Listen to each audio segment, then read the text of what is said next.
Well, hello there, you beautiful, miraculous human being, and welcome to Yoga with Andrea Dawn. We are here to discuss more yoga philosophy, diving even deeper into the pranas. In our pranamaya kosha, or the layer or level of us that is our energy or our aliveness or our life force, is subdivided into 5 different vayus or winds or ways that our energy moves throughout our being. So last week we discussed pranavayu, the in and upward energy.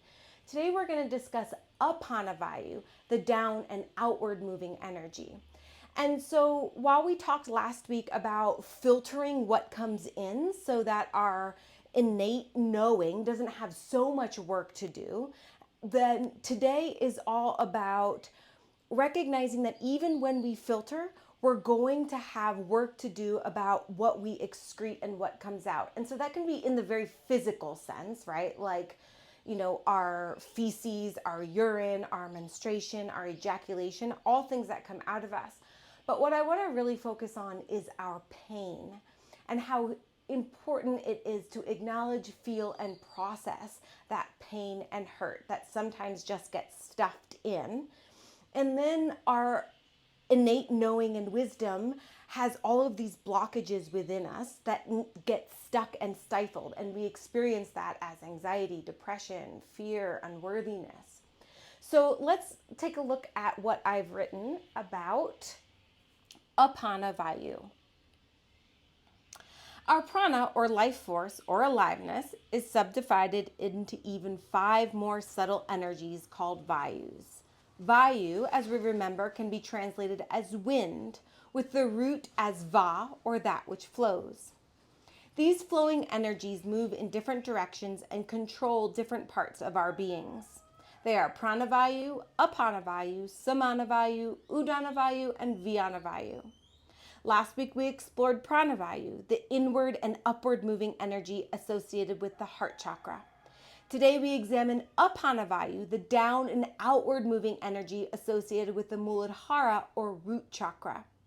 What goes in must come out. Thus, all forms of excretion, including urine, feces, menstruation blood, and ejaculation, are demonstrations of apanavayu.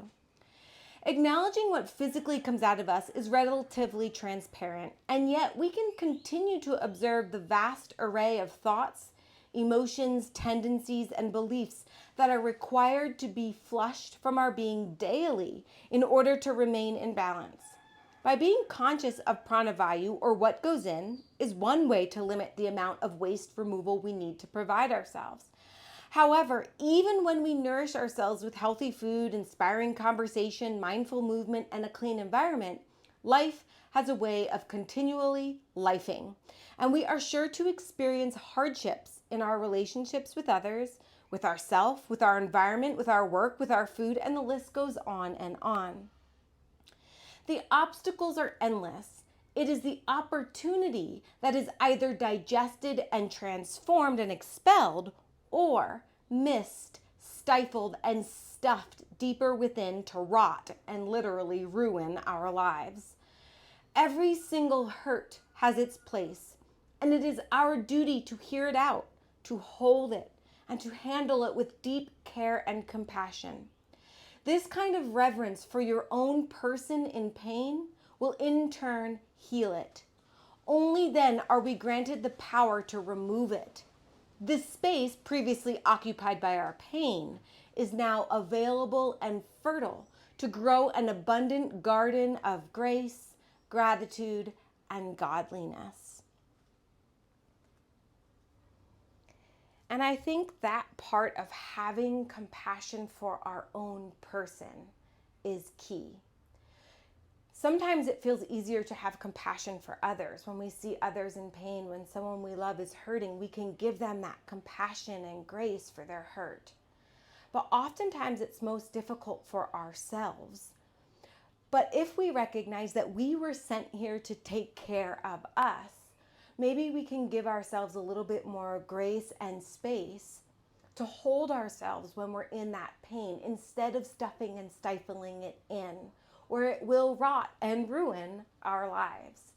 So next time you're feeling a pain or a hurt, instead of dismissing it, Is it possible to be with it, to really feel it, to go through the depths of it so that we can heal it and transform it?